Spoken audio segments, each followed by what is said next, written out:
Bonjour, vous avez choisi la réponse D, mais d'abord, écoutez la question.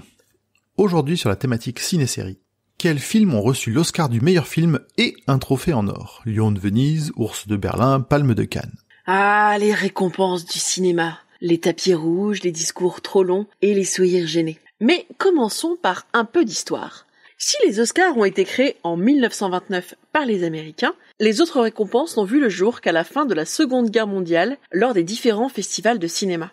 Alors que les récompenses en or ont toujours eu un palmarès international, les Oscars, eux, sont plutôt autocentrés sur les productions américaines. La catégorie meilleur film étranger est apparue en 1959 seulement, sûrement en réponse à la célébrité grandissante des festivals européens dont le palmarès était un sérieux coup de pouce pour promouvoir un film. Aujourd'hui encore, pour gagner l'Oscar du meilleur film, une production étrangère doit s'impliquer à fond dans la compétition. Comme le racontait l'équipe du film The Artist, il faut mener une vraie campagne électorale auprès des personnes votantes pendant plusieurs mois avant la cérémonie et draguer le public américain en imitant les chameaux sur le plateau de Jimmy Fallon par exemple. Du coup, depuis 1929, seulement 13 films sans production majoritairement américaine ont obtenu la récompense. Pour les festivals, c'est la même chose, il faut faire la promotion de son film. Chacun a sa saison. Berlin et les Oscars sont en février, Cannes en juin, en même temps que le bac, Venise en septembre, et il faut donc des gros budgets pour pouvoir financer une campagne sur toute une année. Voilà pourquoi, en 70 ans de cinéma, seulement quelques films ont réussi à décrocher l'Oscar du meilleur film et une des 3 plus belles récompenses du cinéma européen. D'ailleurs, aucun film n'a réussi à obtenir plusieurs récompenses et l'Oscar. C'est dire à quel point faire un doublé est exceptionnel.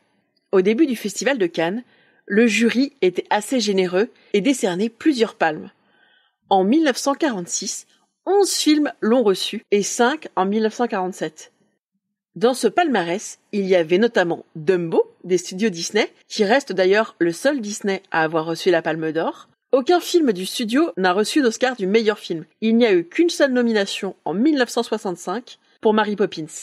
Pour revenir à la question du doublé, en 1946, le film Le Poison, The Lost Weekend en VO de Billy Wilder fait partie des 11 récompensés à Cannes peu après avoir reçu l'Oscar du meilleur film. Il a pourtant failli ne jamais sortir en salle à cause du sujet qu'il aborde, l'alcoolisme. En effet, il traite de ce sujet en tant que maladie, un angle très très rare pour l'époque, limite novateur. Et ça n'a pas plu du tout au lobby des entreprises de spiritueux.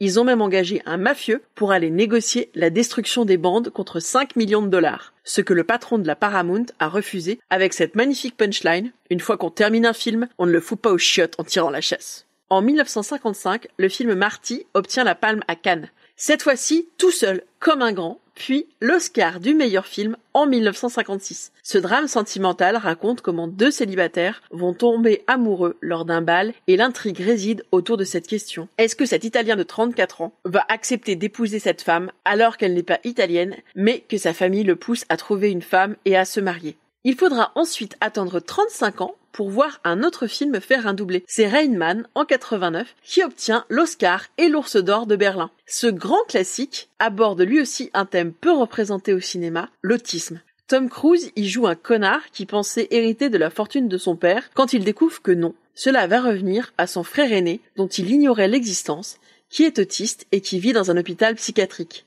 Cette rencontre va se transformer en road movie inattendu. Fun fact, la scène culte où Dustin Hoffman refuse de prendre l'avion en énonçant plusieurs accidents ayant eu lieu par le passé a été coupée au montage pour les diffusions dans les avions par 15 compagnies aériennes. C'est pas très fair-play.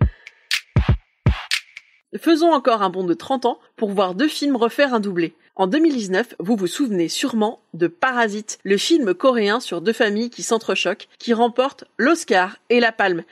Et tout récemment, mais plus discrètement, en 2021, Nomadland a obtenu l'Oscar et le Lion d'Or de Venise. Ce film, sorti en juin 2021 dans les salles en France, raconte l'histoire d'une sexagénaire qui a tout perdu pendant la crise de 2008 aux États-Unis et qui vit depuis comme une nomade à travers le pays. Donc, si on recompte, on a The Poison, Marty, Rain Man, Parasite et Nomadland, ce qui fait donc 5 films à avoir réussi le doublé historique dans le monde du cinéma. Bravo, c'était la bonne réponse. Pour aller plus loin sur ce sujet, retrouvez les sources en description. La réponse D est un podcast du label Podcut. Vous pouvez nous soutenir via Patreon ou échanger directement avec les membres du label sur Discord. Toutes les informations sont à retrouver dans les détails de l'épisode. À demain pour une nouvelle question sur la thématique gastronomie.